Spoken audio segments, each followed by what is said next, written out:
There we go.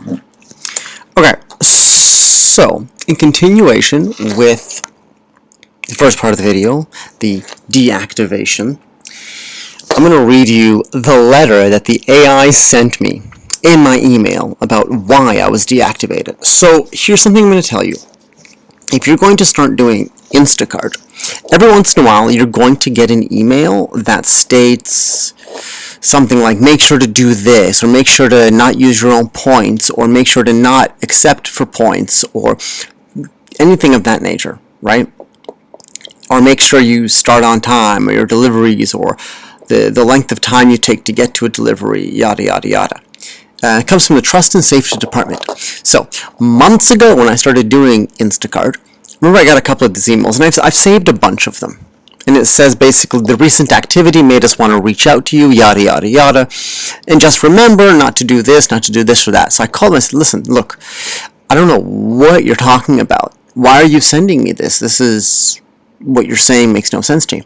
And the person I spoke to, I wish I would record this conversation, but they said, oh, you know, that's just a general email that we send out to people. It's not you, right? It's just a generic thing because it's been happening, but it's not you specifically. So just so you know, nothing happened to your account, you weren't flagged, anything like that. I'm like, oh, okay, great. But you know, the way you're stating these makes it feel personal, which is ironic because I didn't pay attention, except for the fact that my name wasn't even on it. So, this past week or so, I got a bunch from the Instacart Trust and Safety. So, it says, for one of them, it says, hey, I'm quoting here, we noticed a few instances of potentially fraudulent activity on your account related to mileage driven, time taken to arrive at the store after accepting a batch, and or time taken to deliver a batch after shopping an order. We know that every batch is different and issues may occur. We want to remind you that the following is considered fraudulent activity: purposefully manipulating the time it takes to start shopping, deliberately taking longer to deliver batches. Doing so violates the full service, yada, yada, yada. Additional violations may result in suspension. Here's how to prevent this. Do your best to begin driving right away. Follow the route on the app, which the app does not give you a route, because when you click navigate, it goes straight to Google Maps. So, yeah. Contact the customer care as soon as possible when a batch issue occurs, which I have done, and they have records of these. For example, if I am caught in traffic, I'll take a picture, I'll take a video, I'll tell the customer immediately, and then I will call customer care. Right? So, but it's interesting. So I've gotten a bunch of these throughout the month, the year or so that I was doing this or whatever. And it doesn't make any sense, because I always reach out. I'm going, okay, whatever. So then this past week, I got another one saying, delivery abuse warning. It says, we noticed a few instances on your account related to excessive time taken to begin driving to a customer after checkout. Well, what is excessive? If you're not giving me a limit of what is considered excessive, then you can't claim excessive. Is it 2 minutes, 3 minutes, 4 minutes, 5? But what is it, right? So, and then after that, I got another one, shopper account deactivation. Okay, so let me read this, and then I'll read you my response. My name is not on this one now. It just says hello. Before my name was not hello such and such. My name's not on this. It says hello. We previously reached out about the fraudulent activity related to the time you took to deliver or the distance you drove to complete the customer's recent batches. The distance I drove, as if I have control over the distance between the store and the customers. I can't change that. I can't make it doesn't make sense. But we're continuing to see this fraudulent activity. These instances violate yada yada yada, and therefore your breach of your independent contractor agreement. As a result, your account has been suspended pending further investigation. Please respond within 24 to 48 hours. And then they just sign it off as saying Instacart team. My name's not in it, as just a generic email. So, of course I'm pissed off because nobody likes to be, accused of fraud. Now, interestingly, I'm a very top-rated shopper. In fact, I take screenshots of my delivering. Okay? I have one customer that wasn't so happy, but even they tipped $20 because of our discussion. So, and they gave me 5 stars too. So I took a screenshot of all of that, my profile of stating why I'm good, all the things that I do good, all the comments. So once they deactivated my account, interestingly, I still had full access to the application, except for delivering, right? But the only other thing they deleted was my good reviews. That's interesting. They show me everything else, I have access to everything, but I can't see my reviews and how good I was. It's very interesting that that would be the thing they chose. Because if there's no evidence of how good I am, then they can claim it was, reasonable why we deleted you, which it's not. There's not any actual evidence specifically of to me actually doing any fraud. They can't give that because there is no evidence. So, I, of course, responded and I was pissed off. Okay, so let me read you their final response before I tell you what I said to them. So anyways, I sent a response, cussed them out, gave them details of why I think they might think this, but again, it's not a human.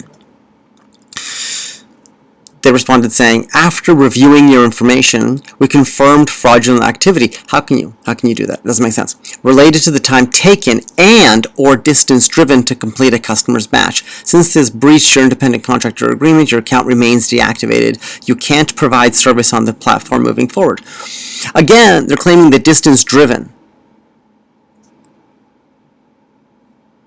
That doesn't make any rational sense. How can I change the distance from me going to the customers? It doesn't make any rational sense. Okay, so now let's look at the email that I sent. Okay.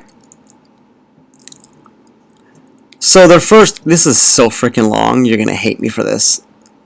Anyways, I responded and said, what sort of evidence are you wanting? Because if you're going to accuse me of fraud, you need to provide me with specific details of those moments so I can actually provide you evidence to counter those specific moments. What you're sending me here is a generic email. My name isn't even presented in it. I mentioned, I've received these before, and I spoke to the staff about it and called them and told them, and that's when they told me it's just generic emails. So now,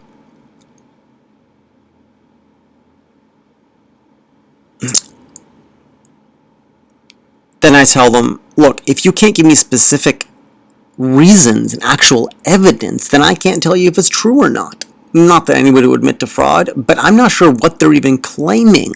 Their idea of fraud doesn't even make sense. But I think what they're talking about, in part, is the time taken to get to a delivery. Now, the only thing in my mind that I could think of is Costco. So where I'm delivering, we have one Costco that has underground parking.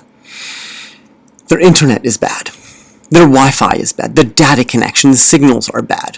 Multiple times, I have to run back to the entrance of the store, go outside, reconnect, and then go back in. And when you do that, the entire app refreshes as if you've never found an item. And then I have to scan every single item. But then it looks like I wasn't actively doing it in real time. It looks like I was collecting everything and then scanning to show the time it takes for me to find an item is really quick, which is impossible. I'm not a superhero. So people do that to get, better batch. I don't see how that does anything because I haven't seen a difference in it. So here's an example. And I say, I'll give you an example. A lot of stores, especially Costco, they don't have good Wi-Fi. So we have to go back outside to to the store to relaunch the application because our data doesn't work inside those buildings. So you may have noticed that a lot of drivers are taking longer to complete an order because we have to go back and forth from the front end to reconnect. As well, a lot of times the application in this situation resets the entire app. So if you scanned everything, it freezes, and you refresh. It refreshes with everything brand new as if you never even picked any items, so you have to rescan everything in your cart in that moment, which makes it look like you're doing everything at the same time and it takes you 10 seconds, which in fact it's not. You're spending 40 minutes grabbing everything. And then when you make your way back down to the parking garage and you try to start and you can't start because there's no data connection, there's no communication that you can send to people. The customers are then wondering what's going on, so a lot of times we have to message them beforehand, which I do, and I let them know that I'm on my way and I've got their items in safely in a cooler bag or box to keep them safe for their temperature, and then I let them know, depending on what order they are in, that I'll be on my way towards them as soon as I can, and I'll let them know. So when you go downstairs and you pack everything into your car safely into cold or hot bags, which of course we're required to do, does take time, especially with Costco. And you've got to repack everything because the Costco packers are terrible. They just slam everything in, even if it's not busy. It's the worst. So, and then you have to restart the application because it's not working.